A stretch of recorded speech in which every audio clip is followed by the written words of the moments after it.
The notification pinged while I was elbow deep in transmission fluid. Your wife tagged you in a photo. I wiped my hands on my coveralls and grabbed my phone, expecting another one of Melissa's perfectly curated Instagram posts about our blessed life in suburban Atlanta. She loved that stuff. The aesthetic shots of our craftsman-style house, the Sunday brunch spreads, the couple photos that made all her sorority sisters comment with heart emojis. What I saw instead made my stomach drop through the oil-stained concrete floor of my garage.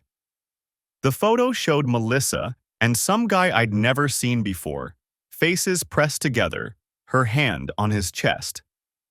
The caption read, "Sometimes the heart wants what it wants. New beginnings, authentic life, no regrets." My hands started shaking.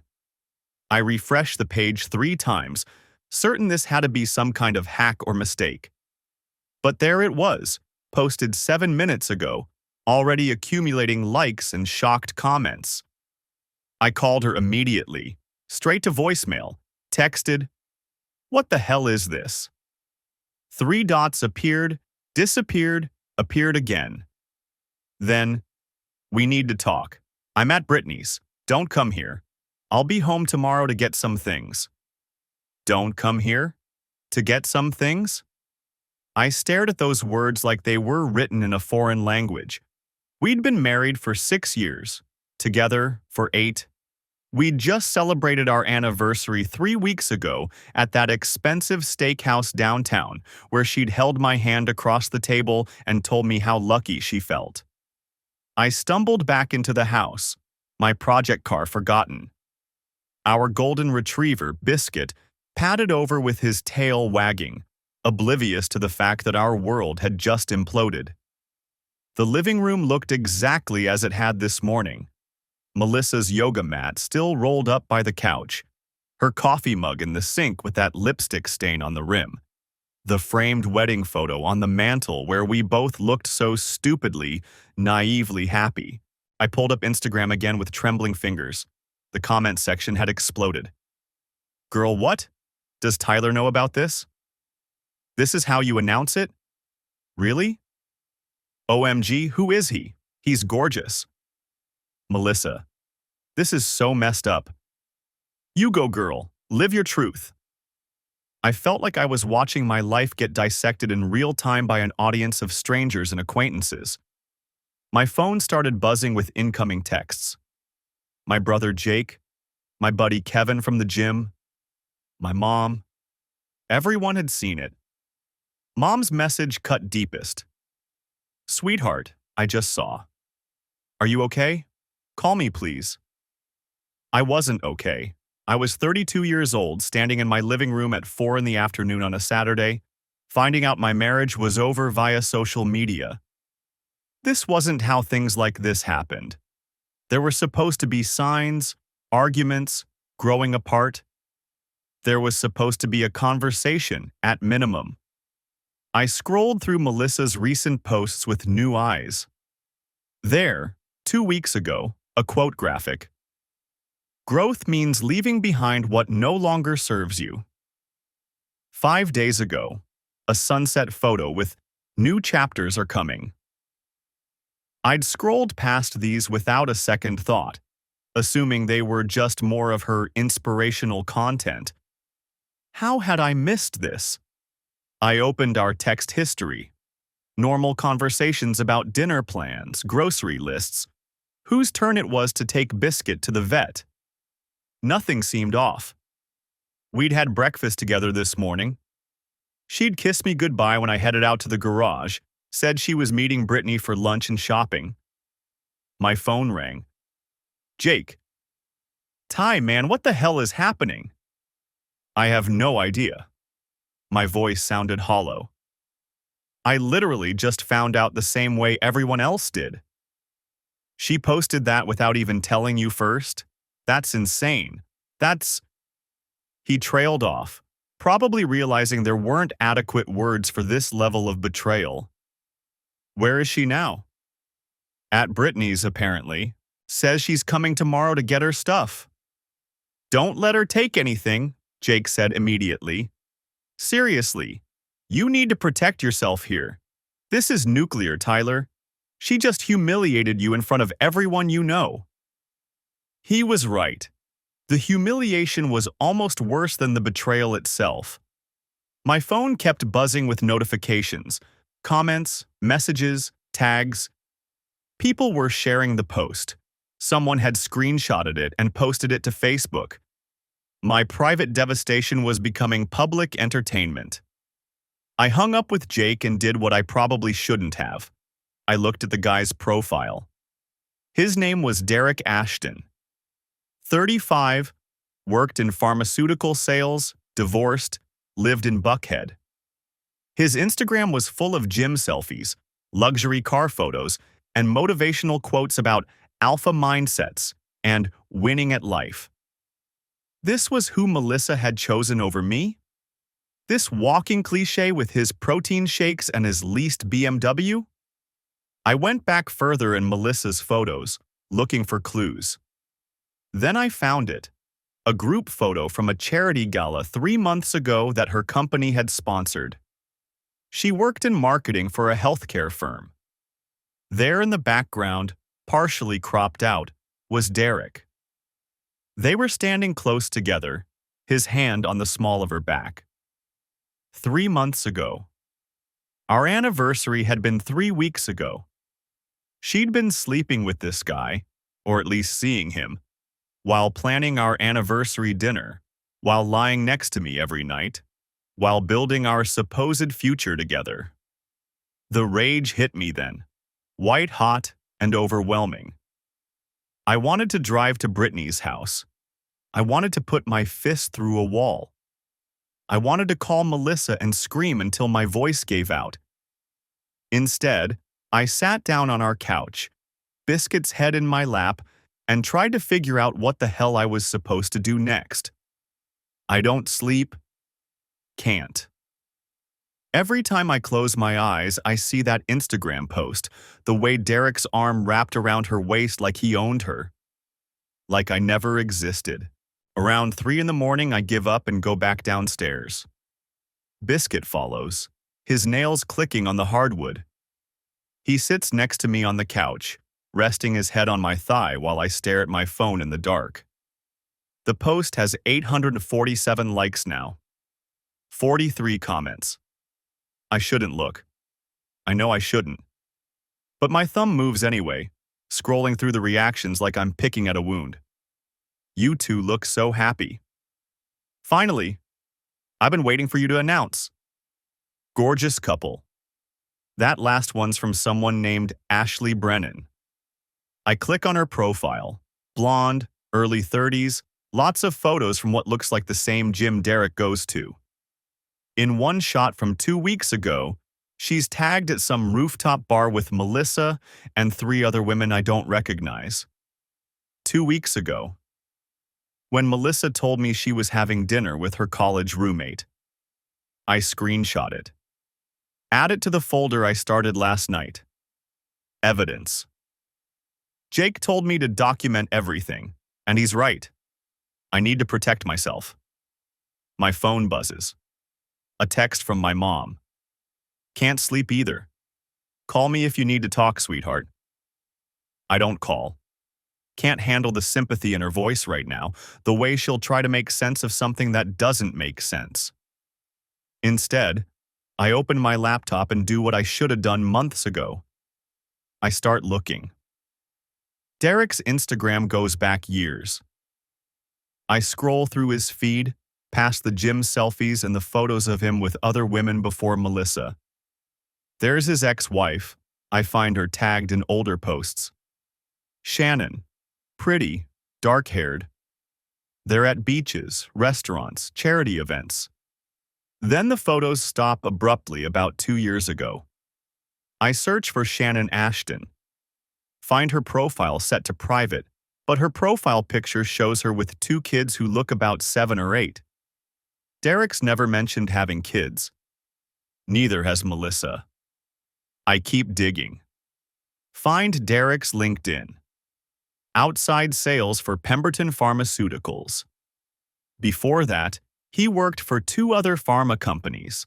Lots of professional headshots, corporate event photos, testimonials about his aggressive sales approach, and tireless dedication. There's something else, though.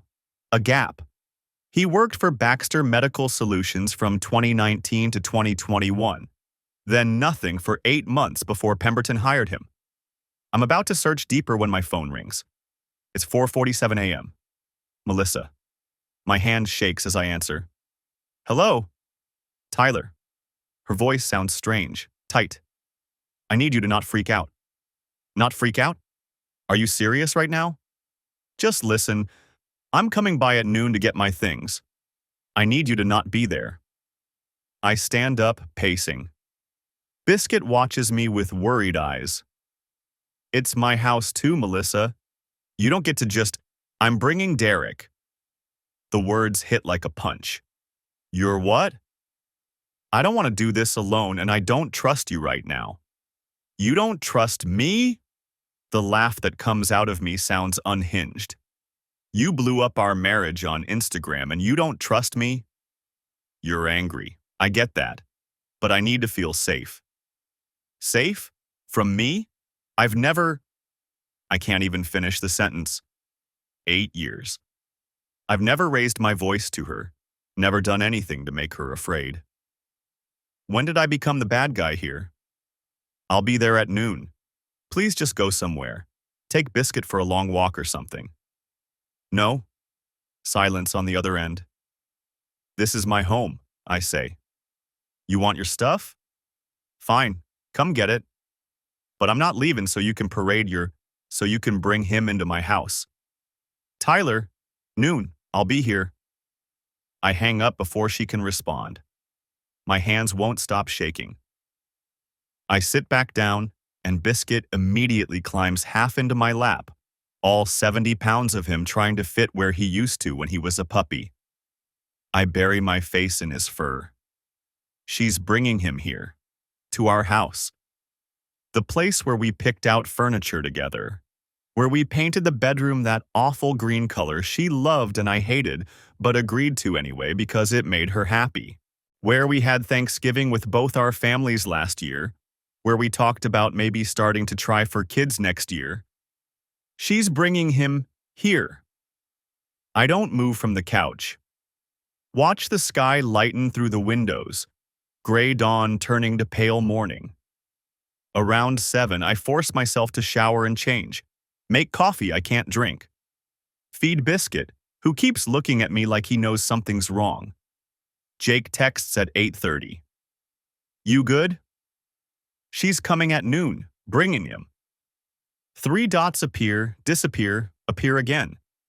Then, want me there? I think about it. Part of me wants backup, someone in my corner. But another part, the part that's been growing since 3 a.m., wants to see this myself, needs to. No, but thanks. Call if you change your mind. And Tyler, don't do anything stupid. I almost laugh. What counts as stupid at this point? The morning crawls. I try to watch TV but can't focus. Try to eat, but my stomach rejects everything.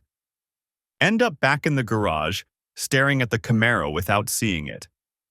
At 11:45, I go back inside. Stand in the living room, looking at the space like I'm seeing it for the first time. The couch where we watched movies every Friday night. The bookshelf with her romance novels mixed in with my thrillers. The coffee table where we do jigsaw puzzles on rainy Sundays. On the mantle, our wedding photo. We look so young, so stupidly happy. I take it down, put it face down in a drawer. At 11:58, a black BMW pulls into the driveway. My heart hammers against my ribs. Through the window, I watch them sit in the car for a moment. Melissa's in the passenger seat, talking. Derek nods, says something back. Then they get out. He's taller than I expected. Maybe 6'2", broad-shouldered in a way that comes from expensive gym memberships and probably steroids. He's wearing dark jeans and a fitted polo that shows off his arms. Everything about him screams money and confidence. Melissa looks small next to him. She's wearing yoga pants and an oversized sweater. One of mine, I realize with a sick jolt. My old Georgia Tech hoodie that she always stole. They walk up to the door.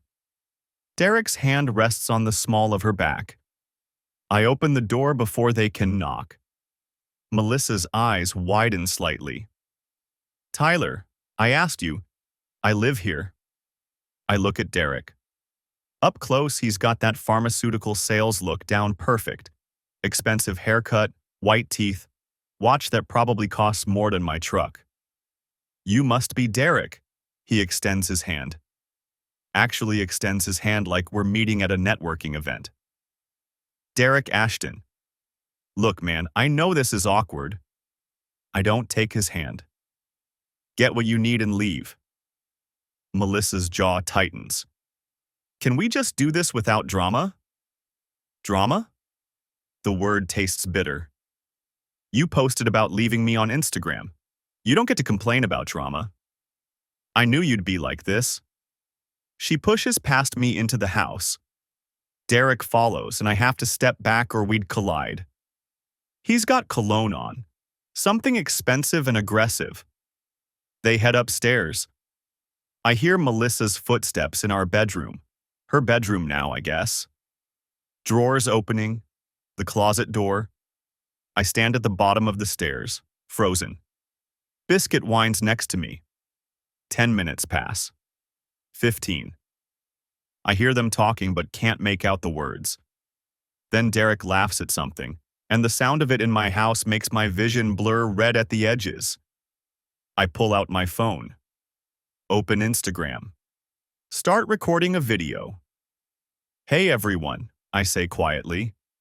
Just wanted to give you all an update since you found out about my marriage ending on social media. Melissa's here right now, in our house with Derek, getting her things.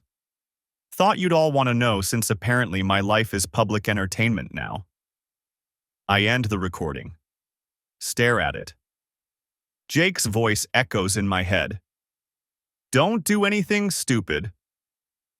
I delete it. They come downstairs carrying suitcases. Melissa has a box of shoes, some clothes on hangers. Derek's got 2 more suitcases. That's not everything, Melissa says. I'll need to come back. When? I don't know. Soon. I'll text you. She won't look at me, keeps her eyes on the floor, on Derek, anywhere but my face. Why? The word comes out before I can stop it. Just tell me why. Finally, she looks up. Her eyes are dry. Because I wasn't happy, Tyler. I haven't been for a long time. That's it? You weren't happy, so you... I gesture at Derek, at the suitcases, at everything. You couldn't have just talked to me? I tried. You never listened. When? When did you try? It doesn't matter now. She picks up the box of shoes. Come on, Derek. They head for the door. Derek opens it, starts loading things into the BMW. Melissa pauses in the doorway. I'll get the rest of my stuff next week, and we need to talk about Biscuit. Something cold settles in my chest. No. Tyler. No, you don't get him. You get your clothes and your books and whatever else, but not the dog. We got him together. And you left. He stays with me. For a second, I think she's going to argue. Then Derek calls from the car. Babe, we should go. She looks at me one more time. This doesn't have to be ugly. Too late. She leaves. The BMW backs out of the driveway and they're gone. I close the door. Lock it. Then I slide down to sit on the floor, and Biscuit presses against me, and I finally let myself break. The notification comes at 2:47 a.m. on a Tuesday. I'm not asleep, haven't been sleeping much since Melissa left 2 weeks ago. So I'm scrolling through my phone with Biscuit snoring beside me when the email pops up from American Heartland Insurance. Subject line, Claim Status Update. Policy AH774391. I stare at it for a solid 30 seconds before I remember. That's our homeowner's policy. The one Melissa insisted we get when we bought the house 4 years ago because it had better coverage for natural disasters and severe weather events. I'd thought it was overkill for suburban Atlanta, but she'd been weirdly insistent. The email's automated, professional, just informing me that a claim filed on March 15th, 8 days ago, has been approved for $1,500 in storm damage repairs. Funds will be dispersed within 5 to 7 business days. My stomach does that familiar drop. I didn't file any claim. We haven't had storm damage. There was that thunderstorm last week, sure, but nothing that would have caused 18 grand worth of damage to a house I'm currently sitting in, undamaged. I pull up the insurance company's website, fumbling with the login credentials. It takes me 3 tries because my hands are shaking and I keep fat-fingering the password.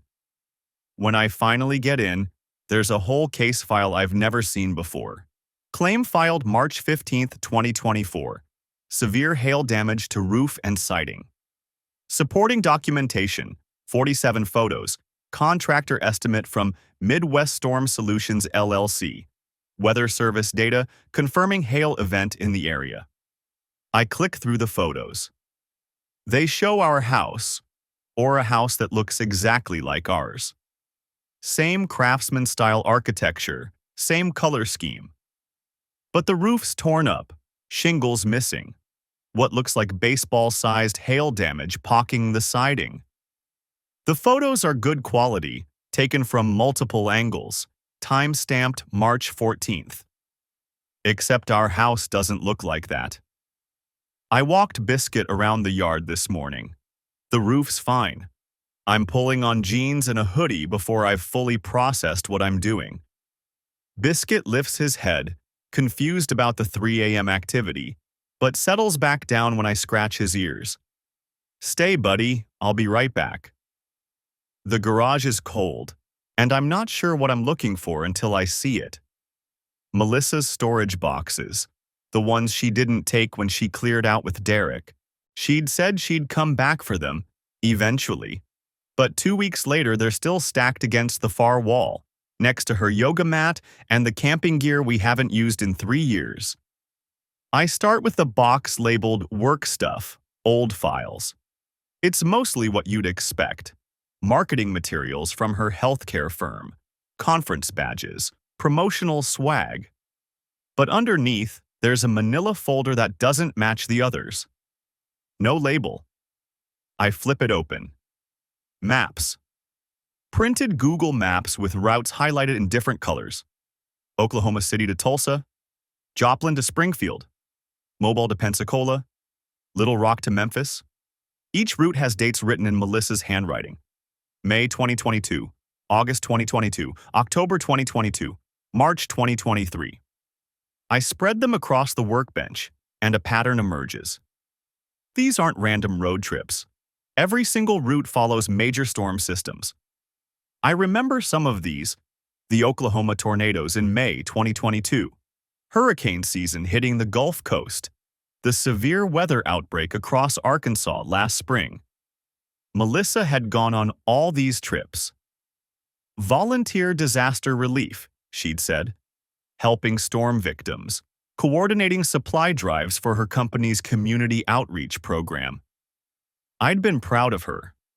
She'd come back exhausted, emotionally drained from seeing the devastation, and I'd felt like a jerk for being annoyed she was gone so much. There's more in the box. A small notebook with addresses and policy numbers. I recognize our address, our policy number, but there are dozens of others scattered across 7 states. Next to each entry, dollar amounts. $12,000, $24,500, $18,500, $31,000. The amounts go back 2 years. The total, when I add it up on my phone's calculator, comes to just over $340,000. My phone buzzes. Another email, this one from a different insurance company, Midwest Family Mutual. I don't recognize the name, but when I open it, There's a claim approval for $4,500 for hail damage to a property in Tulsa, Oklahoma. The policyholder name is listed as Melissa R. Kincaid. Kincaid? Her maiden name. I'm back inside, laptop open on the kitchen table, Biscuit's head resting on my foot. It's 4:30 a.m., and I'm running searches I should have run weeks ago, months ago, maybe years ago. Melissa R. Kincaid owns property in Tulsa, and in Joplin, and in 3 other cities I've never heard her mention. The property records are public, and they're all the same type. Modest single-family homes in areas prone to severe weather. Tornado alley, hurricane zones. Hail corridors. I find Derek's name on 2 of the properties. Co-owner. Purchase dates going back 18 months. 18 months. Not 3 months. The affair, or whatever this is, has been going on since before our anniversary, before the charity gala, before any of the timeline I'd constructed in my head. There's a flash drive in the manila folder. I plug it into my laptop. The files are organized by location and date. Hundreds of photos. Properties that look damaged, roofs torn up, siding destroyed, windows broken.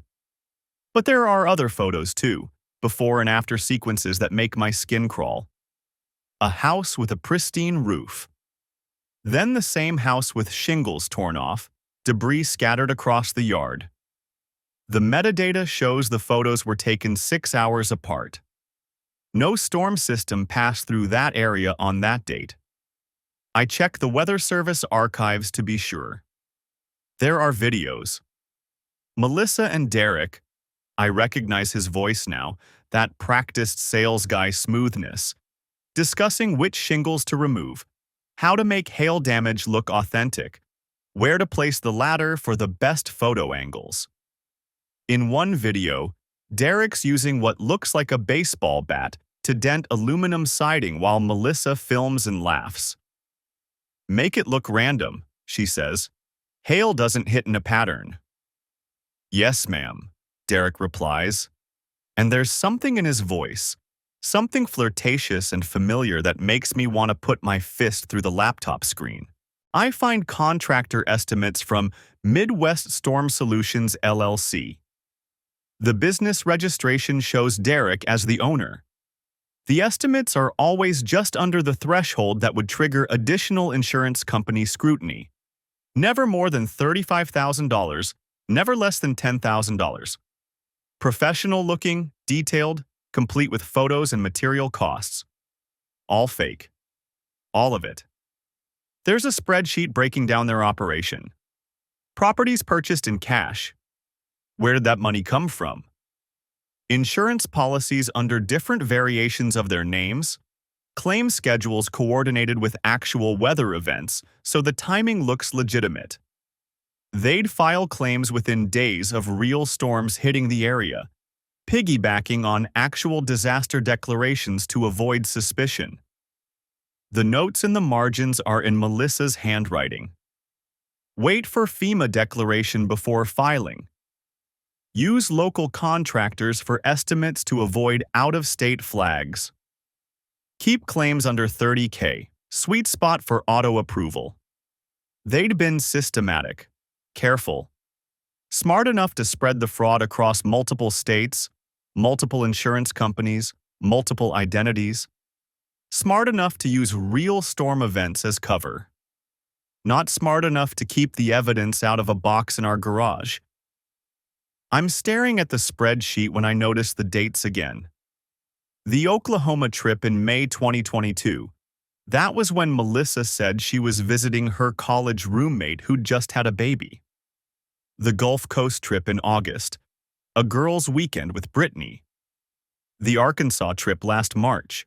Her company's regional conference. Every single trip was a lie. Every late-night phone call about coordinating relief supplies was probably her and Derek planning their next hit. Every time she came home exhausted and I rubbed her shoulders and told her I was proud of her volunteer work, she was counting fraud money and screwing her partner in crime. The humiliation from the Instagram post feels almost quaint now. My phone rings. It's 6:15 a.m. and Jake's name flashes on the screen. "You're up early," I say. "Couldn't sleep. Been thinking about your situation." He pauses. "You doing okay?" I laugh, and it sounds unhinged even to my own ears. Define okay. That bad? I look at the laptop screen, at the maps spread across the table, at the evidence of systematic fraud spanning 2 years and 7 states. "Jake, I need a lawyer, not a divorce lawyer, a different kind of lawyer." "What kind?" "The kind who knows about insurance fraud. Federal insurance fraud." There's a long silence. "Tyler, what did you find?" So I tell him. I don't call Jake. Not yet. Instead, I sit in the garage at 3:47 a.m. with Biscuit's head on my lap and that flash drive plugged into my laptop, watching my wife commit felonies. The videos are organized by date and location. The oldest is from April 2022, 18 months ago, 6 months before our anniversary trip to Savannah, where she'd surprised me with a vintage Braves jersey and told me she loved our life together. I click on Tulsa, April 2022, final.move. The video opens on a ranch house with beige siding. Melissa's voice comes from behind the camera. "Okay, starting documentation for 4157 Pinecrest Drive. No visible damage as of 10:15 a.m. The camera pans across an intact roof, clean gutters, undamaged windows. Then a cut. Same house, different angle. Derek appears in frame wearing a baseball cap and work gloves. He's holding something that looks like a modified pressure washer with a hopper attachment on top. "Ready?" Melissa asks. Derek grins at the camera. That same smug expression from his Instagram photos. "Let's make it hail." He aims the device at the vinyl siding and pulls a trigger. Ice pellets shoot out, pockmarking the beige panels with dents. He works methodically, creating a scatter pattern that looks random but covers specific areas. The sound is like popcorn popping. "Get the window trim," Melissa says, "and remember, concentrate on the north and west sides," Derek finishes. "I know, babe." "Babe, my hand is shaking so badly I have to set the laptop on the workbench." The video continues. Derek switches to a different tool, some kind of hammer with a textured head. He works on the gutters, creating dents that could pass for hail damage. Then he climbs onto the roof with a bag of what looks like gravel and scatters it across the shingles, grinding it in with his boots to create wear patterns. "Beautiful," Melissa says. "Now we just wait for the actual storm to pass through and file within 48 hours. "What did I tell you?" Derek's voice is full of pride. Nobody looks twice when half the neighborhood is filing claims. The video ends. There are 43 more files in the folder. I click on another. Springfield Mo, May 2022 move. Same pattern. Undamaged property, stage destruction, casual banter between my wife and her partner. They're relaxed, comfortable. This isn't their first rodeo, not by a long shot. In one video from Wichita, they're eating takeout on the porch of a duplex they've just damaged, waiting for a tornado warning to expire. Melissa is wearing the cardigan I bought her for Christmas. Derek has his arm around her shoulders. "Think we should do the Oklahoma City properties next?" she asks. "Depends on the forecast. That system moving through next week looks promising." He kisses her temple. "You're brilliant, you know that?" "We're brilliant," she corrects. "This was your idea?" "Yeah, but you made it scalable. The LLC, the tracking system, the timing." He pulls her closer. "We make a good team." She tilts her head up and they kiss. Not a quick peck, a real kiss, intimate and familiar. I close the laptop. Biscuit whines and licks my hand. I realize I've been holding my breath. The notebook is still open on the workbench. I force myself to look at it again. Really look at it this time. The entries go back to March 2022.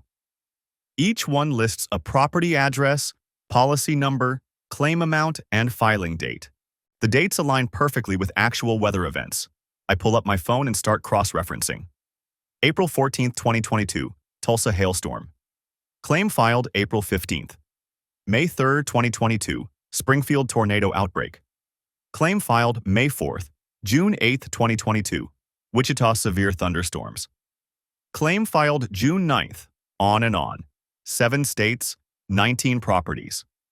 They've been following storm systems like parasites, filing fraudulent claims in the chaos when adjusters are overwhelmed and verification is minimal.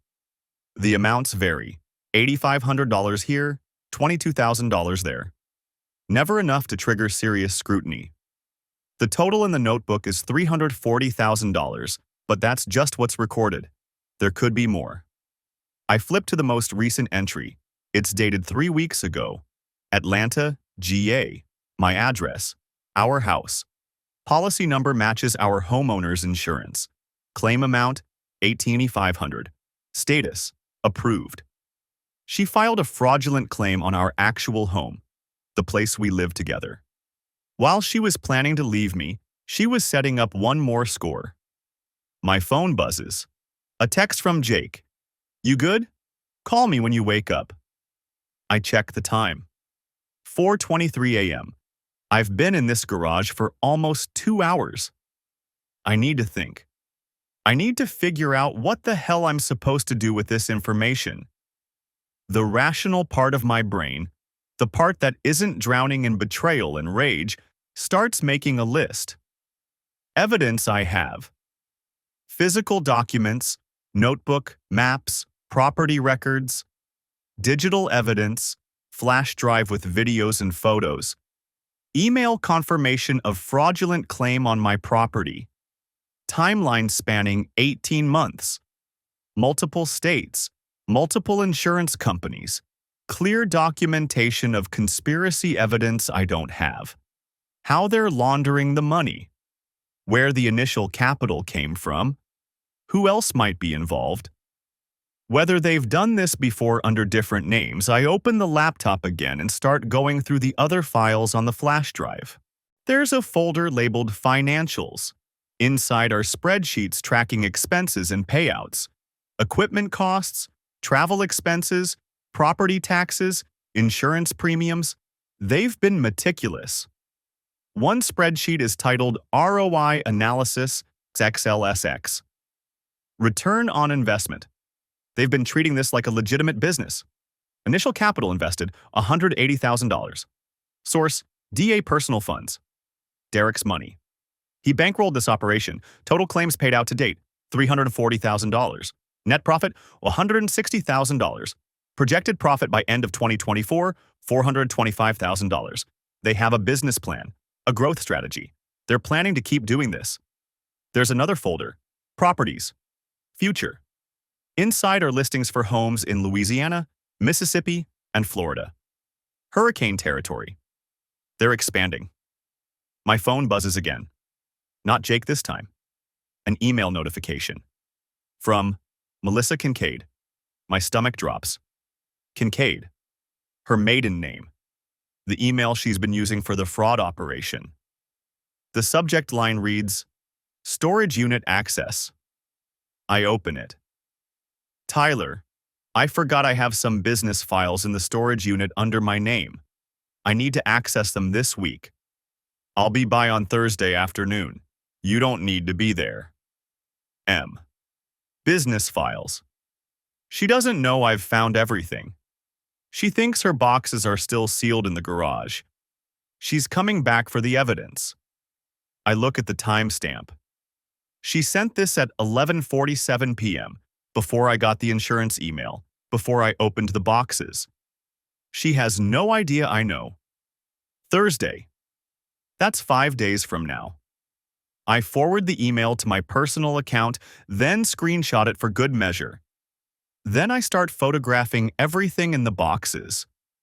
Every page of the notebook, every map, every property document. I photograph the flash drive itself, then copy all the files to my own external hard drive and upload them to a cloud storage account I create on the spot. It takes me until 6:30 a.m. Biscuit has fallen asleep on the garage floor. My back aches from hunching over the workbench. My eyes burn. But I have copies of everything. I repack the boxes exactly as I found them, matching the tape lines and positions. If Melissa comes back before Thursday, if she gets suspicious, I need her to think nothing's been disturbed. Then I carry everything back inside and take a shower. The hot water doesn't help. I still feel cold. By the time I'm dressed, it's 7:15 a.m. Early enough to call Jake without seeming completely unhinged. He answers on the second ring. Jesus, Tyler, I was about to drive over there. You okay? I need a lawyer, I say. Not a divorce lawyer, a federal criminal defense attorney. Silence. Jake? What the hell did you do? Nothing. But I found something. I'm standing in the kitchen, looking at the coffee maker Melissa used every morning for 6 years. Melissa and Derek have been running an insurance fraud operation across 7 states. I have documentation of everything. Videos, financial records, the whole thing. More silence. Then, holy, are you serious? 18 months, hundreds of thousands of dollars. They've been staging storm damage and filing false claims. My voice sounds strange. Flat. She filed one on our house 3 weeks ago. Our house? Your actual house? $18,500. Already approved. Jake exhales slowly. Okay. Okay, don't touch anything else. Don't talk to anyone. I know someone. Guy I served with. He's with the FBI now. White Collar Crimes Division. Let me make some calls. Jake, what? She's coming back Thursday to get the evidence. She doesn't know I found it. Another pause. Then we've got 5 days to figure out what you're going to do with it. What I'm going to do. I look around the kitchen. At the wedding photo still on the refrigerator.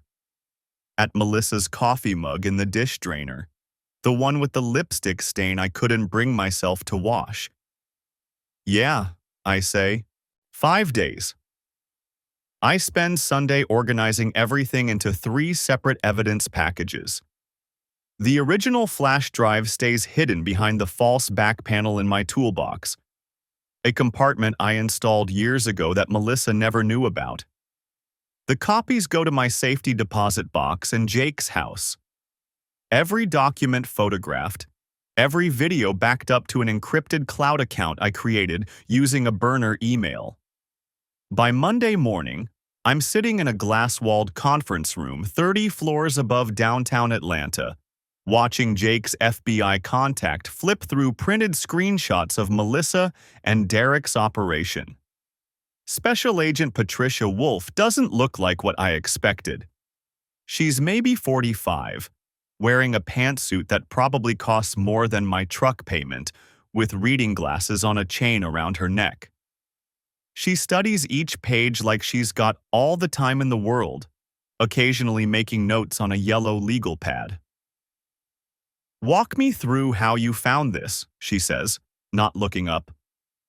I explain the insurance email, the boxes in the garage, the flash drive. She nods, still reading. And your wife doesn't know you've seen any of this? No.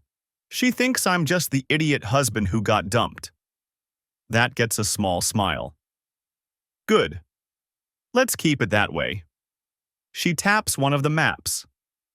This pattern following storm systems, they're hitting properties right after NOAA issues damage assessments, but before adjusters can get there. Smart timing. Is that common? We see it occasionally, usually small-time operators doing 1 or 2 claims. Nothing like this. She pulls out a photograph of Derek from the stack. Derek Ashton, pharmaceutical sales, lives in Buckhead, drives a BMW. On paper, he's clean. On paper. Right. She flips to another page. But this employment gap you flagged, 2021, 8 months. I can look into that. And this initial investment amount bothers me. The 180,000? Exactly. That's not savings account money for a sales rep. That's either inheritance, loan proceeds, or proceeds from something else. She meets my eyes. Could be he's done this before. My stomach twists. How many people have they screwed over? Based on these documents, at least 43 separate claims across 7 states. But the real victims aren't the insurance companies. They'll recover. It's everyone else. She pulls out the notebook with Melissa's handwriting. Every fraudulent claim makes insurers tighten their requirements. Legitimate storm victims get delayed, denied, scrutinized. Premiums go up for everyone in affected areas. And if this operation is as sophisticated as it looks, they're probably contributing to insurers pulling out of high-risk markets entirely. I hadn't thought about it that way. I'd been so focused on Melissa and Derek stealing money that I didn't consider the ripple effects. People who actually lost their roofs, their cars, their belongings, now having to fight harder to get coverage because of scammers like my wife. What happens next? I ask. I need to verify some of this independently before we can move forward. Insurance fraud falls under federal jurisdiction when it crosses state lines, which this clearly does. We'll also loop in the respective state insurance fraud bureaus. She closes the folder. But Tyler, I need you to understand something. Once we start this, there's no stopping it. Your wife will be arrested. She'll likely face 10 to 20 years if convicted. Derek, too. Their assets will be frozen, seized. This will be public, messy, and it will consume your life for the next year minimum. She tagged me on Instagram to announce she was leaving me for him, I say. Public and messy is already happening. Patricia nods slowly. Fair point. But there's something else you should know. In cases like this, we often find connections to other criminal activity. Money laundering, tax evasion, sometimes organized crime. If Derek's funding came from somewhere questionable, this investigation could get a lot bigger than insurance fraud. Meaning what? Meaning you might learn things about your wife you really don't want to know. Things worse than infidelity and fraud. She pauses. Are you prepared for that? I think about the woman I married 6 years ago. The one who cried at our wedding, who adopted Biscuit with me, who said she wanted kids someday. Then I think about the woman in those videos, laughing while Derek smashes a window with a hammer, staging hail damage with a bag of ice and a mallet. I don't think I knew her at all, I say. So yeah, I'm prepared. Patricia pulls out a business card and slides it across the table. Don't contact your wife except to respond normally if she reaches out. Don't mention the storage unit email or Thursday. Act like nothing's changed. Can you do that? I've been doing it for 2 weeks. Good. I'll have preliminary findings by Wednesday. We'll need to coordinate with the insurance companies you identified. State Farm, Allstate, the others. They'll want to freeze any pending claims immediately. She stands, gathering the documents. In the meantime, do you have somewhere safe to stay? Once we move on this, your house becomes a crime scene. We'll need to search it, document everything. Crime scene? Evidence was stored there. Claims were filed using that address. It's part of the fraud location. She must see something in my face because her expression softened slightly. I know this isn't what you signed up for when you got married. But you're doing the right thing. I'm not sure about that. The right thing would have been noticing my wife was running a multi-state fraud operation out of our garage. The right thing would have been not being so clueless that she felt comfortable storing evidence in boxes 10 feet from where I work on cars. Can I ask you something? I say as we head toward the elevator. Sure. How often do you see cases where someone had no idea? Like, legitimately didn't know their spouse was a criminal?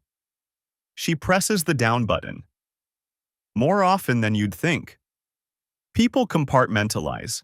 They keep lives separate, and they count on their partners not looking too closely because of trust. The elevator arrives. But in my experience, there are usually signs. Small things that didn't make sense at the time but add up later. The elevator descends, and I run through the past 18 months in my head. Melissa's business trips that seemed to align with weather events. The way she'd gotten secretive about her phone. How she'd suggested I focus on my car projects in the garage, giving me my own space. Encouraging me to spend weekends working on the Mustang while she caught up on work. She'd been managing me, keeping me occupied and oblivious while she built her criminal enterprise. Yeah, I say quietly. There were signs. Jake's waiting in the lobby when I get downstairs. Well, she's looking into it. Said she'll know more by Wednesday. We walk out into the October sunshine. Downtown Atlanta traffic flows past, people heading to lunch, living normal lives where their wives aren't federal criminals. You okay? Jake asks. Not really. You want to grab food? I shake my head. I need to go home, feed Biscuit, try to act normal in case Melissa drives by or something. She's not going to drive by, man. She's too busy playing house with Derek. Yeah, but Patricia said to act normal, so that's what I'm doing. Jake walks me to my truck. Mom called. She wants you to come to dinner this week. I can't deal with Mom right now. I know. I told her you're swamped with work, but eventually you're going to have to tell her what's happening. When Melissa gets arrested, she'll figure it out. The drive home takes 40 minutes in midday traffic.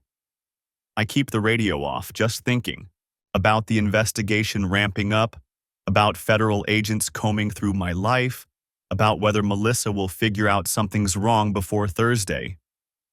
Biscuit greets me at the door like I've been gone for years instead of hours. I feed him, then stand in the kitchen staring at the coffee maker. Melissa's mug is still in the cabinet, the one that says, "But first coffee," with little hearts. I'd thought it was cute when she bought it. Now it just seems like another prop in her performance. My phone buzzes. A text from an unknown number. This is Patricia Wolf. Ran preliminary check on Derek Ashton. That employment gap? He was under investigation by his previous employer for expense report fraud. Never charged. He resigned before they could fire him. Looking into whether charges should have been filed. Will update Wednesday. So Derek has a history. That makes sense. Melissa didn't just randomly decide to commit insurance fraud with her new boyfriend. She picked a guy who was already comfortable bending rules, already knew how to work the system. I wonder if she targeted him specifically or if they found each other naturally. Two people with flexible ethics and expensive tastes. Another text arrives, this one from Melissa. Still need access to storage Thursday. What time works? I stare at the message for a long moment, then type back, after 2 p.m. I'll be at work. Her response comes immediately. Perfect. Thanks. 3 days until she walks into whatever trap Patricia and the FBI are setting. 3 days of pretending everything's normal while federal agents build their case. I look at Biscuit, who's watching me with those dopey golden retriever eyes that see nothing but trust and affection. It's just you and me now, buddy, I say. He wags his tail, completely content with that arrangement. I wish I could say the same. The call comes at 7:47 a.m. Wednesday morning. I'm feeding Biscuit when my phone buzzes. Unknown number, but I answer anyway. Mr. Bennett? Patricia Wolf. My hand freezes halfway to the coffee maker.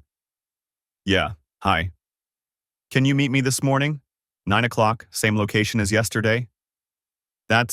Yeah, I can do that. I glance at the garage door. Did you find something? We'll discuss it in person. Her tone gives nothing away. See you at 9. She hangs up before I can ask anything else. I stand there holding my phone, coffee forgotten. Biscuit nudges my leg with his nose, probably wondering why I've stopped moving. The kitchen feels too quiet. Too normal. Like the world should look different somehow, but it's just Wednesday morning sunlight coming through the same windows, hitting the same countertops. My phone buzzes again. Text message. Still good for tomorrow? Should be there around 2. Melissa. My stomach does something complicated. I type back. Yeah, that works. 3 dots appear, then disappear. Then nothing. I finish making coffee on autopilot, my mind already racing ahead to the FBI office. What did they find? Did they contact the insurance companies? Are they watching Melissa right now? The coffee tastes like cardboard. Agent Wolf is waiting in the same conference room, but this time she's not alone. There's a guy in his 40s sitting next to her, salt and pepper hair, navy suit that probably costs more than my truck. Tyler Bennett, this is Special Agent Kevin Walsh from our Financial Crimes Unit. Wolf gestures to the empty chair. Have a seat. Walsh extends his hand across the table. His grip is firm, professional. Thanks for coming in. I sit down, suddenly aware that I'm wearing jeans and a flannel shirt to a meeting with 2 FBI agents. You found something. We found several things. Wolf opens a folder. First, we contacted the 7 insurance companies involved in the claims you documented. As of this morning, 4 have opened internal investigations. The other 3 are reviewing the evidence. Walsh leans forward. We also ran Derek Ashton's financials. The initial investment you asked about, the $180,000, came from a settlement he received 18 months ago. Settlement. His previous employer, Meridian Pharmaceuticals, paid him $200,000 to avoid litigation. Walsh slides a document across the table. He alleged wrongful termination. They alleged expense fraud. Both parties signed NDAs, but we can access sealed records. I scan the document. Legal language mostly, but the numbers are clear enough. So he got fired for fraud, then used the settlement money to commit more fraud? Essentially. Wolf taps another page. But here's where it gets interesting. We pulled property records for all the addresses in your wife's files. 6 of the properties are owned by an LLC called Stormfront Holdings, registered in Delaware. Delaware? Tax haven. Walsh says it like he's explaining that water is wet. Very common for shell companies. The LLC was established 19 months ago. Derek Ashton is listed as the registered agent, but there's a second member. He slides another document across. I look at the name. Melissa Ann Bennett. My wife. She's been part of this from the beginning, I hear myself say. Wolf nods. The LLC purchased the first property, the duplex in Oklahoma, 3 weeks after it was registered. They've been acquiring damaged or distressed properties, making minimal repairs, then staging additional damage to file inflated claims. I stare at Melissa's signature on the LLC paperwork. The date is from before our 5th anniversary. Before the trip to Savannah where she cried about wanting to start a family. Before a lot of things, apparently. How much total? My voice sounds distant. Walsh consults his notes. Based on the claims we can verify, approximately $340,000 paid out over 18 months. But we found evidence of at least 6 more pending claims totaling another $125,000. The number sits in the air between us like something physical. There's more. Wolf pulls out a printed spreadsheet. Your wife's been transferring money from the LLC to a personal account at First National. Small amounts, irregular intervals, classic structuring behavior to avoid reporting requirements. Structuring? Keeping transactions under $10,000 to avoid triggering federal reporting. Walsh's expression is grim. That's a separate federal crime. It suggests sophisticated knowledge of financial regulations. I look at the spreadsheet. Dozens of transfers, $7,500, $8,200, $6,800. Never the same amount twice. Never over $9,000. Did Derek know about this? I ask. We're not sure yet. Wolf exchanges a glance with Walsh. The account is solely in your wife's name. It's possible she was skimming from the operation without his knowledge. Or they both were, separately, Walsh adds. We've seen that before. No honor among thieves. I think about the videos I watched. Melissa and Derek laughing while they smashed roof shingles. The casual intimacy of it. The planning. What happens now? Wolf closes the folder. We need to execute search warrants on the storage unit and their current residents. We also need to interview both subjects. The question is timing. Tomorrow, I say. She's coming here tomorrow at 2. Walsh sits back. To your house? To get the boxes from the garage. She thinks they're still there. Wolf and Walsh look at each other. Some kind of silent communication happens. Here's what I'm thinking, Wolf says slowly. We let her come tomorrow. We watch, we document.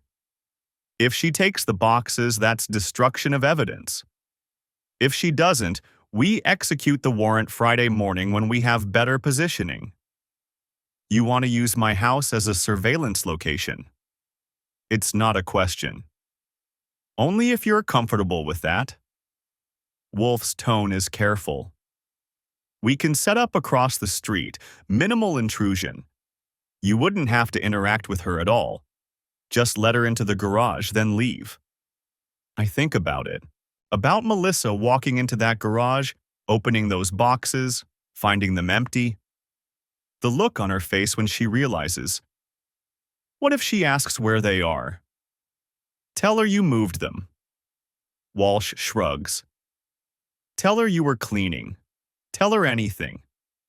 The point is to see what she does, what she says. People reveal things when they're stressed. Will you record it? Audio and video, Wolf confirms. But we need your consent since it's your property. I look at the documents spread across the table. The LLC paperwork, the bank transfers, the property records. 18 months of systematic fraud, and I didn't see any of it. I was changing oil in the garage while my wife was building a criminal empire. Yeah, I say. Do it. They spend the next hour walking me through logistics, where they'll position the surveillance van, what kind of cameras they'll install, what I should and shouldn't say if Melissa tries to talk to me. Keep it simple, Wolf advises. You're busy, you have somewhere to be. Don't engage beyond basic pleasantries. Don't mention the insurance claim on your house. Don't mention anything you found. As far as she knows, you're just the wronged husband letting her collect her things. That's not far from the truth, I mutter. Walsh almost smiles. The best covers are always close to reality. They'll arrive at my house tomorrow morning at 10. 4 hours before Melissa. They'll set up cameras in the garage, hidden in the rafters, they say, invisible unless you're looking for them. They'll wire the space for sound. Then they'll park the surveillance van 3 houses down and wait. "What about my neighbor?" I ask. "Mrs. Kowalski. She notices everything." "We'll be in an unmarked utility van," Walsh says. "Cable company logo. Very boring. Very normal." "And if Melissa brings Derek?" Wolf's expression sharpens. "Does she usually?" I think about Monday when they showed up together. Derek's smug face in my driveway. "She did last time." "Even better." Wolf makes a note. 2 subjects, 1 location. We can interview them separately afterward, see if their stories match. The meeting wraps up around 10:30. I'm almost to the door when Walsh calls my name. "Mr. Bennett?" "One more thing." He's standing now, hands in his pockets. "When this goes public, and it will go public, there's going to be media attention. Your name might come up. You should prepare for that." "My name?" "You're the spouse who reported the fraud. Some outlets will want that angle." His expression is sympathetic. "I'm not trying to scare you, just giving you a heads up. You might want to think about how you want to handle it if reporters start calling." Great. Another thing to worry about. I drive home in a daze, Walsh's warning rattling around in my head.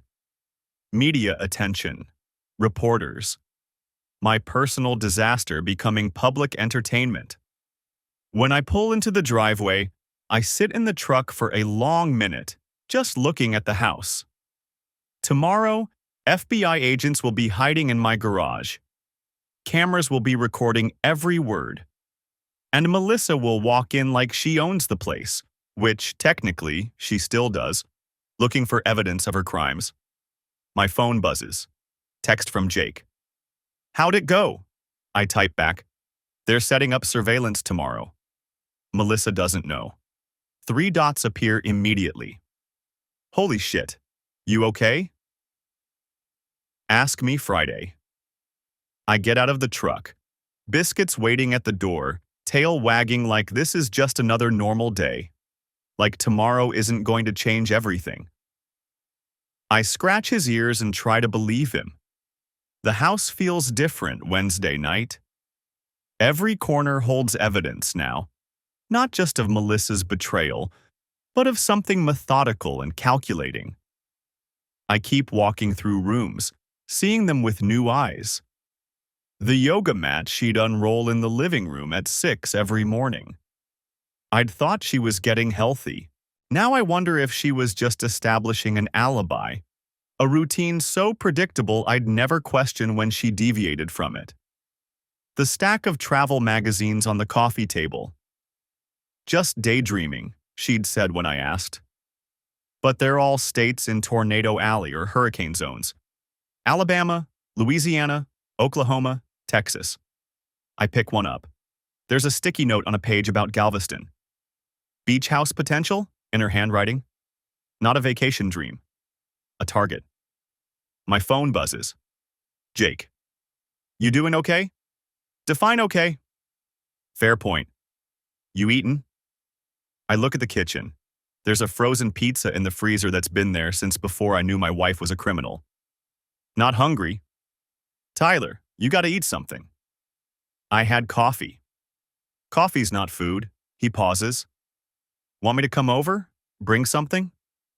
"No, FBI said to act normal. You showing up with food and moral support isn't normal for a Wednesday." "We could watch the game." "There's no game on Wednesday." "Then we'll find one, ESPN Classic or something." Despite everything, I almost smile. "I'm good, Jake. Really.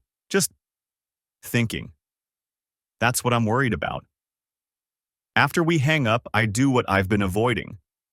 I open my laptop and search for Stormfront Holdings LLC. Nothing comes up. No website, no business listings, no social media presence. It's a ghost company that exists only on paper and in 7 states' property records. I try Melissa Bennett Stormfront. Nothing. Derek Ashton Stormfront. Still nothing. They've been careful. 18 months of systematic fraud, and there's no digital footprint connecting them to it. The only evidence is in those boxes in my garage. The boxes Melissa thinks are still safely hidden. I wonder if she's nervous. If she's lying awake right now in whatever hotel or Airbnb she's staying at with Derek, counting down the hours until she can retrieve the evidence and disappear. Or maybe she's sleeping fine. Maybe she thinks she's already won. My phone buzzes again. Not Jake this time. Unknown number. I stare at it for 3 rings before answering. Mr. Bennett, this is Agent Wolf, just checking in before tomorrow. I'm here. How are you holding up? I've been better. I imagine so. Her voice is professional but not unkind. I wanted to go over the timeline one more time. Your wife is scheduled to arrive at 2 p.m.? That's what she said. And you'll be there to let her in? Yeah. Good. Our surveillance team will be in position by 1:30. We'll have agents in an unmarked van 2 houses down, and I'll be monitoring from a vehicle around the corner. You won't see us, but we'll be there. What if Derek comes with her? Even better. We'd prefer to take them both at once. She pauses. But Mr. Bennett, I need you to understand something. Once we move in, things will happen fast. There may be yelling, resistance. It won't be pleasant. Nothing about this is pleasant. True. But seeing someone you once loved being arrested, that's a specific kind of difficult. I've seen people change their minds at the last second, refuse to cooperate, even try to warn the suspects. I won't. You say that now. Agent Wolf. I cut her off. My wife spent 18 months lying to me. She looked me in the eye every single day and lied. She let me work overtime to help pay our mortgage while she was running properties in 7 states. She filed a fake insurance claim on our house, my house, without telling me, which could have made me an accessory to fraud. And when she finally left, she did it on Instagram for maximum humiliation. I take a breath. So no, I won't change my mind. I won't warn her. I want her to feel exactly what I felt when I saw that post. Blindsided, humiliated, betrayed. Silence on the other end. Then, okay, I needed to hear that. Anything else? Just one thing. We've been digging deeper into Derek Ashton's background. That settlement from his previous employer, Vanguard Pharmaceuticals, we made some calls. And? They're not happy we're asking questions. Very defensive. But we did confirm he was fired for expense fraud. What they won't confirm is why they settled instead of prosecuting. What do you think happened? I think Derek had leverage, something that made it worth their while to pay him to go away quietly. We're still working on finding out what. Does it matter? For the fraud case, I mean. Maybe not legally, but it tells us who we're dealing with. Derek Ashton isn't just a guy who got greedy and filed some fake insurance claims. He's someone who's done this before, got caught, and still managed to walk away with money in his pocket. That takes a certain kind of person. A sociopath. I don't diagnose. But someone comfortable with deception, certainly. Someone who sees rules as obstacles to work around rather than boundaries to respect. I think about Derek's Instagram, the BMW, the designer watches, the restaurants. And Melissa fell for that. Or recognized a kindred spirit. Agent Wolf's voice is matter of fact. Mr. Bennett, I know you want to believe your wife was led astray, that Derek corrupted her somehow. But the evidence suggests she was an equal partner in this operation. Maybe even the primary architect. What makes you say that? The properties are in her name. The LLC is registered to her. The bank accounts we've traced She's the primary holder. Derek's name appears on some documents, but Melissa's on all of them. My stomach tightens. So she was running it. Or at least making sure she had control. Which brings us back to that money we think she's been skimming. If she was planning an exit strategy, not just from you but from Derek too, she's been very smart about it. Then why announce their relationship on Instagram? Why go public if she's planning to screw him over? Maybe she needed him to feel secure, committed, less likely to look too closely at the finances if he thinks they're building a future together. I lean back against the couch. So I'm not the only one she's playing? Possibly not. We'll know more once we bring them in and start interviewing them separately. People like this, when they realize the game's over, they usually turn on each other pretty fast. After she hangs up, I sit in the dark living room for a long time. There's a wedding photo on the mantle. Melissa in white, me in a rented tux, both of us grinning like we'd won the lottery. 8 years ago. I was 24, she was 26. We'd met at a friend's barbecue. She'd laughed at my jokes, touched my arm when she talked, given me her number without me having to ask. 3 months later, we were engaged. Everyone said we were moving too fast, but it felt right. She felt right. I get up and take the photo down. Look at her face, frozen in that moment of manufactured happiness. Was any of it real? Or was I just another mark from the very beginning? My phone buzzes. A text from an unknown number. Hi Tyler, this is Patricia Wolf, texting from my personal phone. Wanted to share something off the record. I wait. I've been doing this job for 12 years, seen a lot of fraud cases. What your wife did, the systematic planning, the multi-state operation, the careful documentation, that's not amateur hour. That's someone who's done this before or learned from someone who has. Another text appears. We're looking into her background. Prior to meeting you. Because people don't just wake up one day and decide to run an interstate insurance fraud operation. They build up to it. What are you saying? I'm saying there may be more. More victims, more schemes, more lies. And I'm saying you should prepare yourself for the possibility that the woman you married never really existed at all. I stare at the message until the screen goes dark. Tomorrow at 2 p.m., Melissa walks into a trap. The FBI gets their arrests, the insurance companies get their evidence, and I get… what exactly? Vindication? Justice? Closure? None of those words feel right.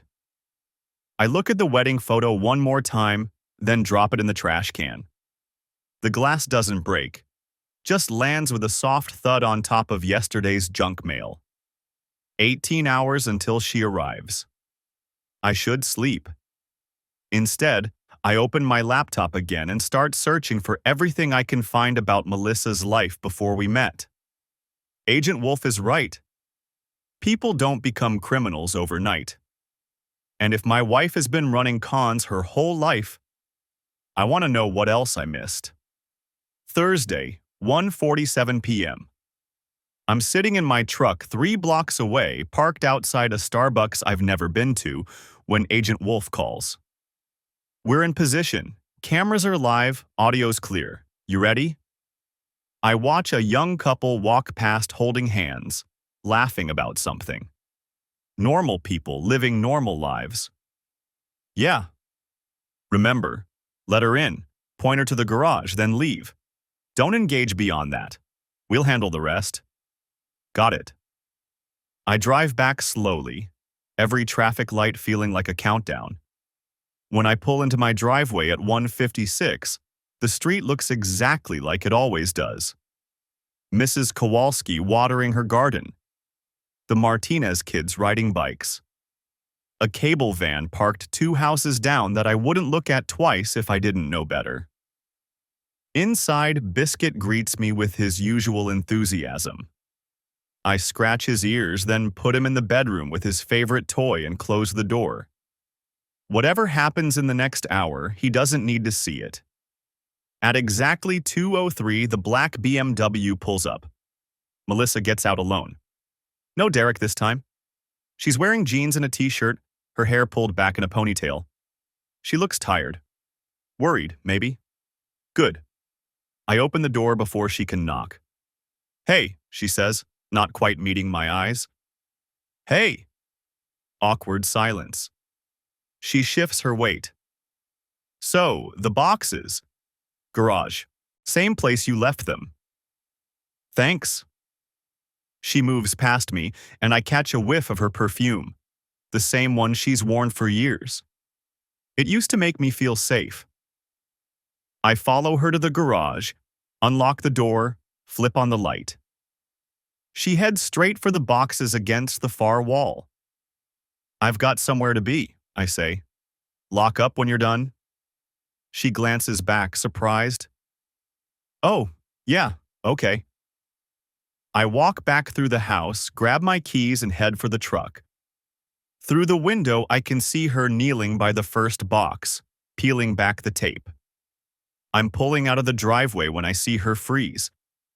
In my rearview mirror, she's standing now, holding the empty box, looking around the garage like the contents might have scattered. Then she opens the second box, the third, all empty. I drive to the end of the block and park. My phone buzzes immediately. She's on her phone. Agent Wolf.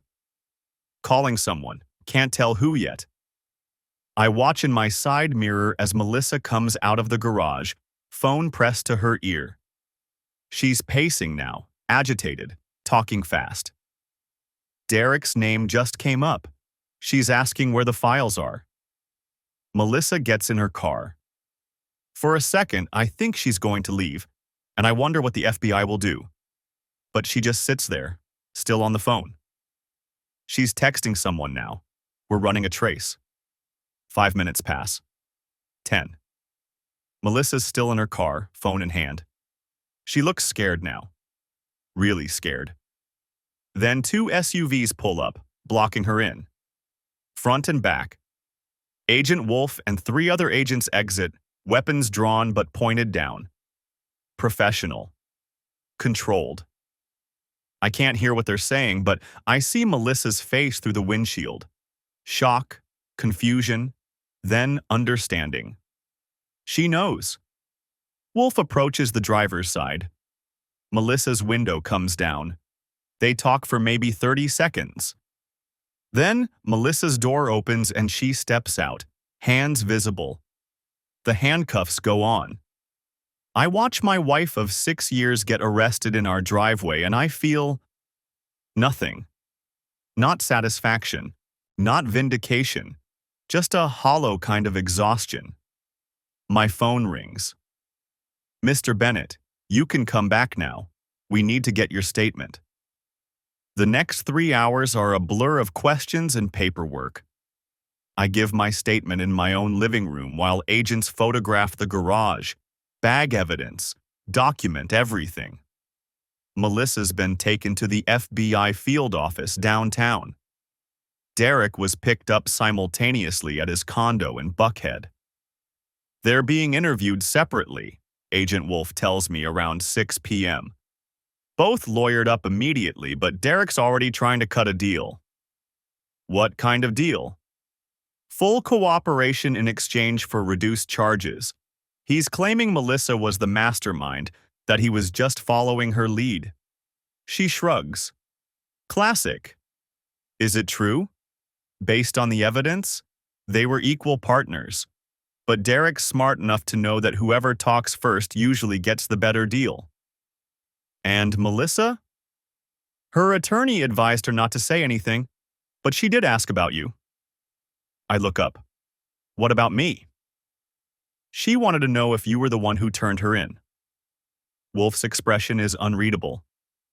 I told her we couldn't discuss our sources. But she knows. She's smart enough to figure it out, yeah. I think about Melissa sitting in an interrogation room, realizing her husband, the one she humiliated on Instagram, the one she thought was too stupid to notice anything, had destroyed her entire operation. Good. The arrests hit the news Friday morning. Local stations first, then CNN picks it up because of the multi-state angle. Suburban couple allegedly ran sophisticated insurance fraud scheme. The reporters love it. The Instagram announcement, the fake storm damage, the $340,000 in fraudulent claims. My phone doesn't stop ringing. Friends, family, people I haven't talked to in years, all wanting to know if I knew, how I found out, am I okay? I turn it off. Jake shows up around noon with groceries and beer. We don't talk about it. Just sit on the couch with biscuit between us, watching old baseball games until the sun goes down. Mom wants you to come to dinner Sunday, he says eventually. I know. You gonna go? Probably should. He nods. We go back to watching the Braves lose to the Marlins in a game from 2003. The federal charges come down 3 weeks later. Melissa and Derek are each indicted on 47 counts of wire fraud, insurance fraud, and conspiracy. Derek's also charged with money laundering. Melissa gets an additional charge for structuring, those careful bank deposits under $10,000. Agent Wolf calls to walk me through it. Derek's deal fell through. Turns out he lied about his level of involvement, and we caught him. So now they're both looking at 15 to 20 years if convicted. Will they go to trial? Doubtful. The evidence is overwhelming. More likely they'll both plea out eventually. She pauses. There's something else. We found the source of Derek's settlement money. Yeah? His previous employer paid him to cover up a different fraud scheme. He'd been running a similar operation with medical equipment damage claims. They discovered it during an internal audit, but instead of prosecuting, they paid him to resign and sign an NDA. So he's done this before. Twice before, actually. We found evidence of a third scheme in Florida from 2019. He's a career criminal, Mr. Bennett, and your wife knew exactly what she was getting into when she partnered with him. After we hang up, I sit in the garage with my half-finished Camaro and try to process that. Melissa didn't just fall for the wrong guy. She sought out a criminal partner. Researched him, probably. Planned it. Our entire marriage was a cover story. The divorce papers arrive in December. Melissa's attorney sends them from the county jail where she's being held without bail. She's not contesting anything, wants a quick dissolution, no arguments about assets, probably because most of the assets are being seized by the federal government anyway. I sign them in my truck outside the lawyer's office, and that's it. 6 years of marriage ended with a pen stroke in a parking lot. The house sells in January. I can't stay there anymore. Too many ghosts. Too many cameras from news crews who still occasionally drive by looking for a story. I find a smaller place across town, a rental with a garage big enough for the Camaro and a yard for Biscuit. It's not much, but it's mine. Really mine this time. The trial date gets set for March, then pushed to May, then pushed again. Melissa's attorney files motion after motion, trying to suppress evidence, trying to separate her charges from Derek's. None of it works. In April, Derek takes a plea deal. 12 years, full restitution, testimony against Melissa. Her attorney calls mine the next day. She wants to talk. We meet at a coffee shop downtown, neutral territory. She looks different, thinner, her hair shorter. wearing an orange jumpsuit instead of yoga pants and designer tops. Two marshals sit at a nearby table. "You look good," she says when I sit down. I don't return the compliment. I wanted to apologize. Her hands are folded on the table. No wedding ring anymore. For all of it, the Instagram post, the lying, everything. Okay. That's it? Just okay? What do you want me to say, Melissa? That I forgive you? That I understand? I lean back. I don't. I probably never will. She looks down. I know I can't fix this. I know I destroyed everything. But I need you to understand. It wasn't about you. You were a good husband. Better than I deserved. Then why? Because I was bored. She says it simply, like it's obvious. Because our life was so predictable and safe and normal, and I wanted something more. Something exciting. So you committed federal crimes. So I felt alive for the first time in years. She meets my eyes. You were content with the house and the dog and the routine. I needed more than that. You could have just left, could have divorced me and gone to find whatever you were looking for. And lived on what?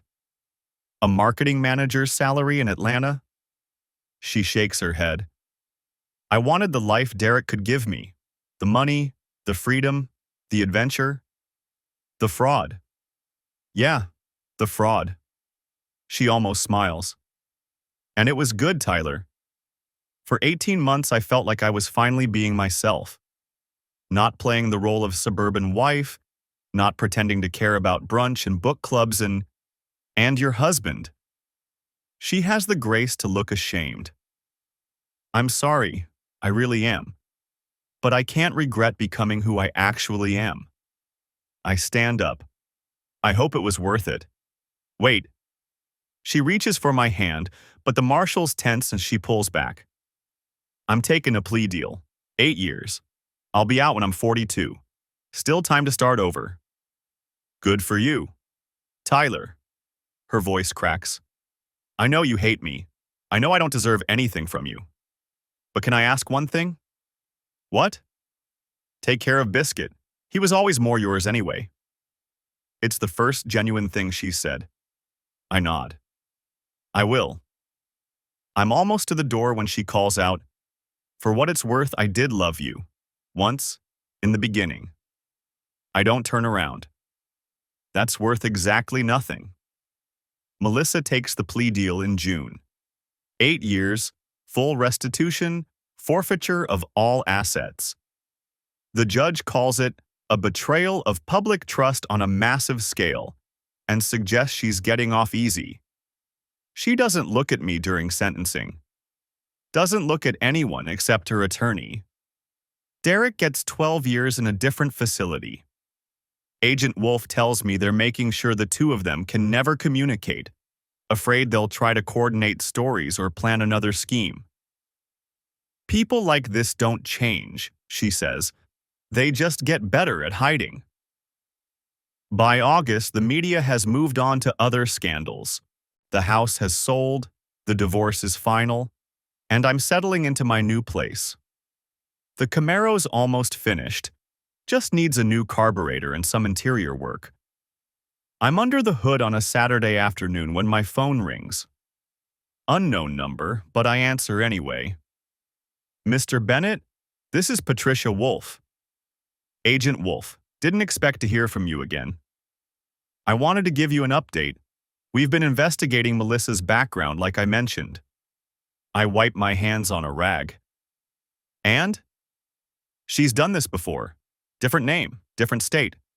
Ran a similar scheme in Nevada from 2016 to 2018. Small scale, only about $80,000, but same pattern. She was never caught, just moved on before anyone noticed. My stomach drops. Before she met me. Yes. We think she came to Georgia specifically to start fresh. New identity, new operation, new cover story. I was the cover story. You were the legitimacy she needed. Married, homeowner, stable job, the perfect front for someone running a criminal enterprise. She pauses. I'm sorry, Mr. Bennett. I know that's not easy to hear. After we hang up, I sit in the garage for a long time, just thinking. Everything was a lie. Not just the affair, not just the fraud. Everything. From the moment we met, I was part of her plan. A prop in her performance. The anger I've been carrying for months finally breaks into something else. Something cleaner. Relief. Because I'm not the idiot who missed the signs. There were no signs to miss. She was a professional con artist, and I was her mark. Nothing I could have done differently would have changed that. It wasn't about me at all. I finished the Camaro in September. Take it for a drive through the mountains, windows down, radio up, Biscuit's head hanging out the back window. The car runs perfectly. All those hours in the garage finally paying off. Jake calls that night. Mom says you're coming to Thanksgiving. Yeah, I'll be there. Bringing anyone? Just Biscuit. Good. Mom's making that sweet potato thing you like. We talk about nothing important for a while. The Braves season, his kids' soccer games, whether I'm going to keep renting or buy something. Normal conversation, normal life. When I hang up, I realize I'm smiling. The final restitution hearing happens in November. The government has recovered about $200,000 from seized assets and bank accounts. The rest, $140,000 plus penalties and interest, will come from Melissa and Derek's prison wages over the next decade. The insurance companies will get their money back eventually. The people who were denied legitimate claims because of tightened policies will never know why the system failed them. That's the part that bothers me most. Not what Melissa did to me, but what she did to strangers. People who lost their homes in real storms, who needed help and got bureaucracy instead because people like my ex-wife made everyone suspicious. But that's not my burden to carry. I reported what I found. The system did the rest. Christmas comes. I spend it with Jake's family, watching his kids tear through presents while Biscuit steals cookies off the coffee table. It's loud and chaotic and exactly what I need. Jake's wife pulls me aside while we're doing dishes. You seem good, better than I expected. Yeah? I thought you'd be angrier, more bitter. I dry a plate, thinking about it. I was, for a while. But staying angry at Melissa is like staying angry at a hurricane. She's just what she is, a force of destruction that happened to cross my path. That's very zen of you. Or very tired, I smile. Probably just tired. New Year's Eve, I'm alone in my rental house with Biscuit and a beer, watching the ball drop on TV. My phone buzzes at 11:47. A text from an unknown number. I'm sorry for everything. I hope you find someone who deserves you. Emma. I stare at it for a long time. Think about responding, about telling her exactly what I think of her apology. Instead, I delete it and block the number. Some conversations aren't worth having. In February, I meet someone at the grocery store. Her name is Rachel, she's a nurse, and she laughs when Biscuit jumps up to say hello, even though he's not supposed to. He's friendly, I say, apologizing. I can tell. She scratches his ears. What's his name? Biscuit. That's perfect. She looks up at me, still smiling. I'm Rachel. Tyler. We talk for maybe 5 minutes about nothing important. Dogs, the weather, the fact that this grocery store never has good produce. Then she has to go, but she gives me her number. In case you ever want to talk about dogs, she says, or anything else. I don't call her for a week. Not because I'm not interested, but because I need to make sure I'm ready. That I'm not just looking for a replacement or trying to prove something to myself. When I do call, we meet for coffee. Then dinner. Then a walk in the park with Biscuit, who loves her immediately.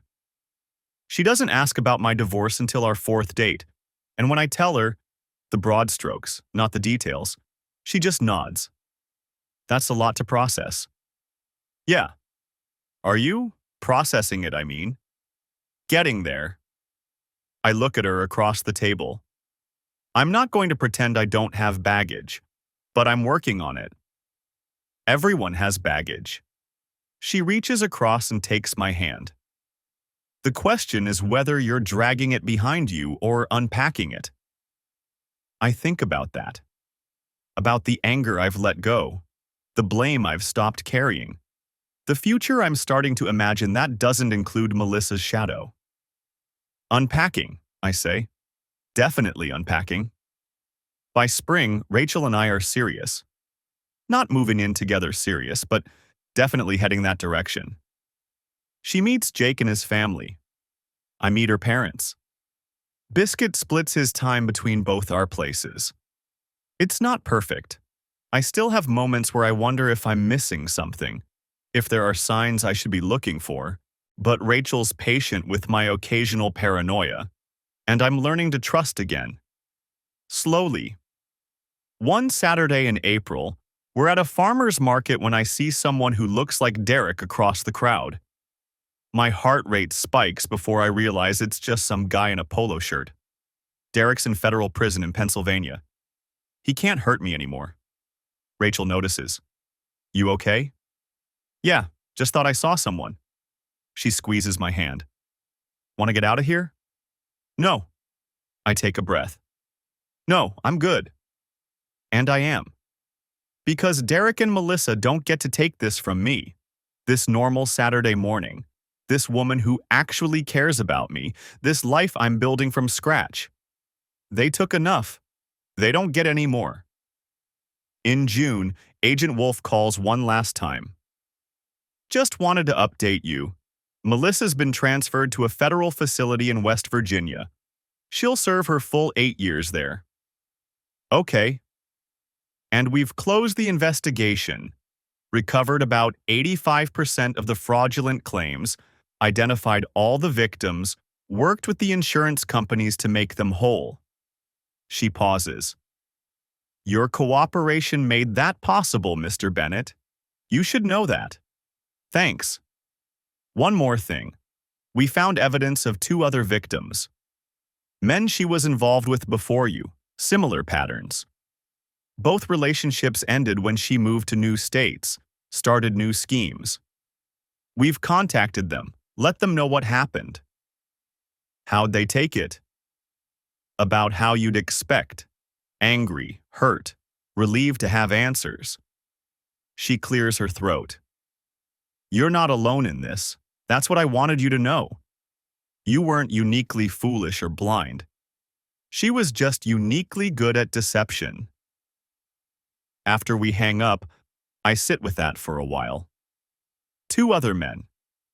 2 other marriages or relationships that were just covers for criminal operations. I wonder if they're rebuilding too, or if they're still stuck in the anger phase. I hope they find their way out. Rachel and I move in together in August, exactly 1 year after Melissa's sentencing. It's a small house with a big garage and a fenced yard for Biscuit. We paint the bedroom a color we both like, hang art we choose together, build a life that belongs to both of us. No secrets, no hidden boxes, no storm routes on the wall. Just normal, boring, beautiful domesticity. One night in September, we're on the couch watching a movie when Rachel asks, "Do you ever think about her?" Sometimes. What do you think about? I consider lying, but we don't do that. I think about how much time I wasted. How I could have met you years ago if I hadn't been married to someone who didn't actually exist. But you wouldn't have been ready for me years ago. She curls into my side. You needed to go through that to become who you are now. That's very philosophical. I'm a very philosophical person. She kisses my cheek. Besides, I wasn't ready either. We found each other when we were supposed to. Maybe she's right. Maybe everything, the fraud, the betrayal, the public humiliation, was necessary to get me here. To this couch, this woman, this life.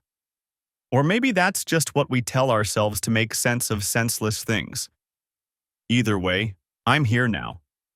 And I'm choosing to be grateful for that instead of bitter about what came before.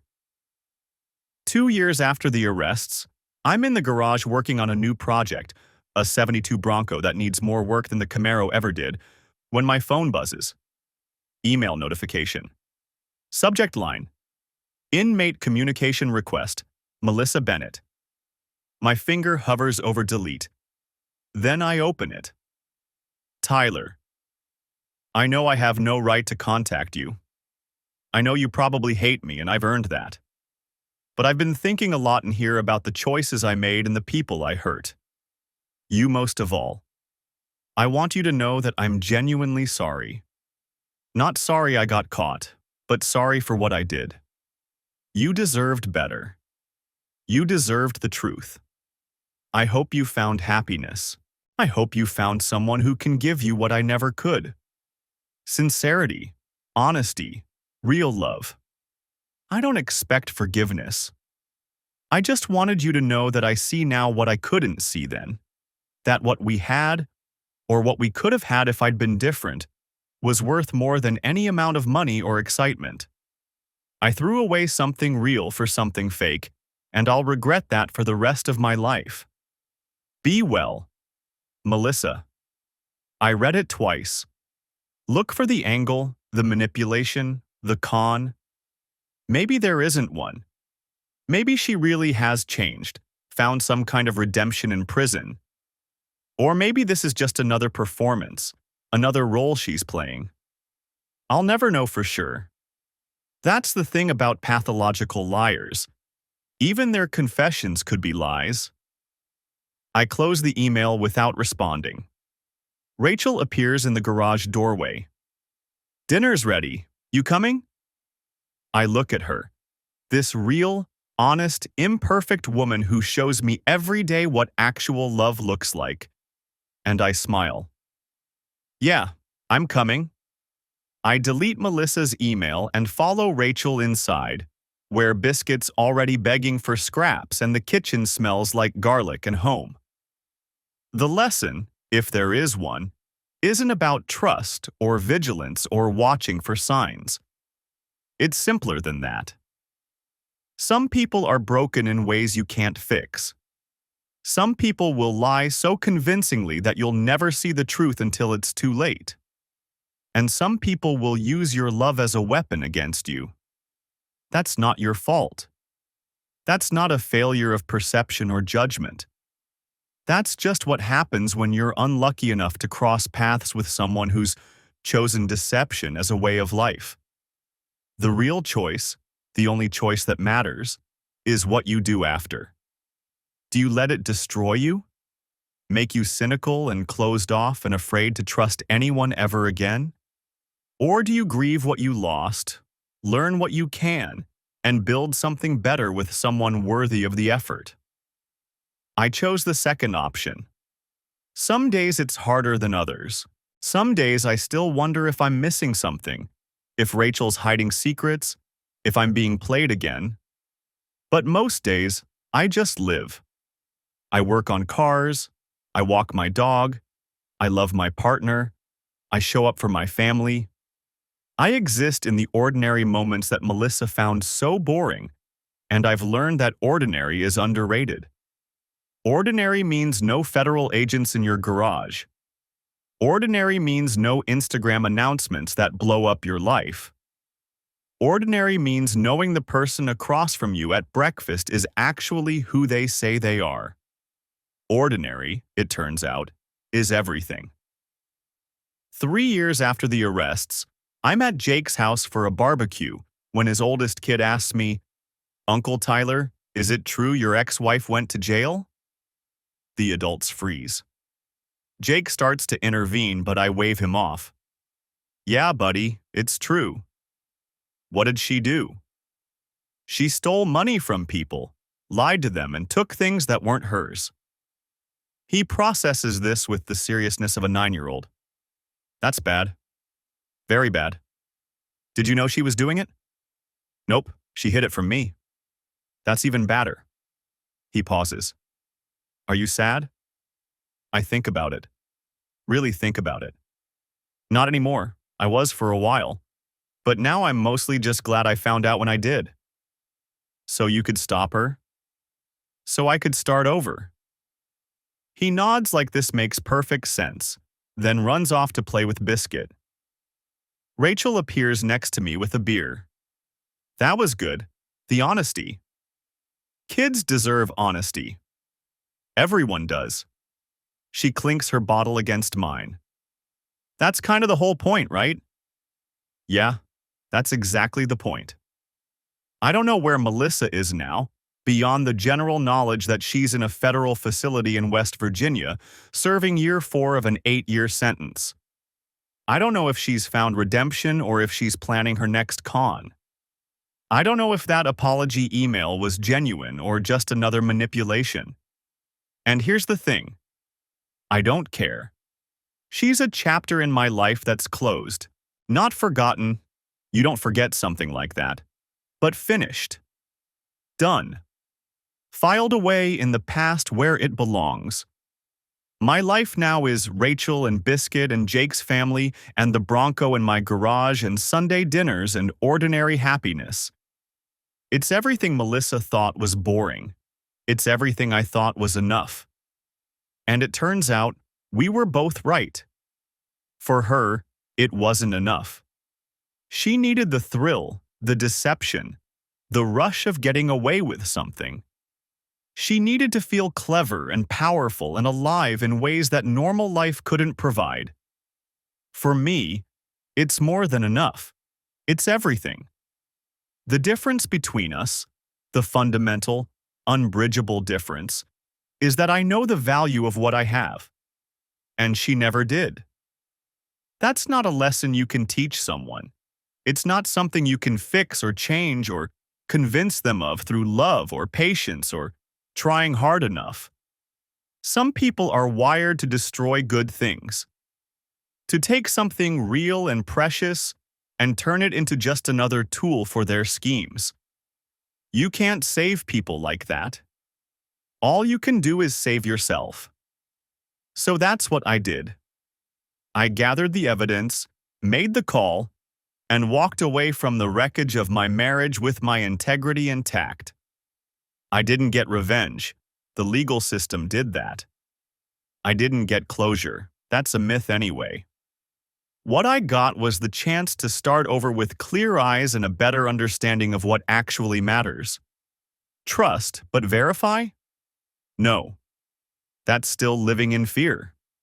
Trust, period. But choose carefully who you give it to. And if they betray it, don't blame yourself for their choices.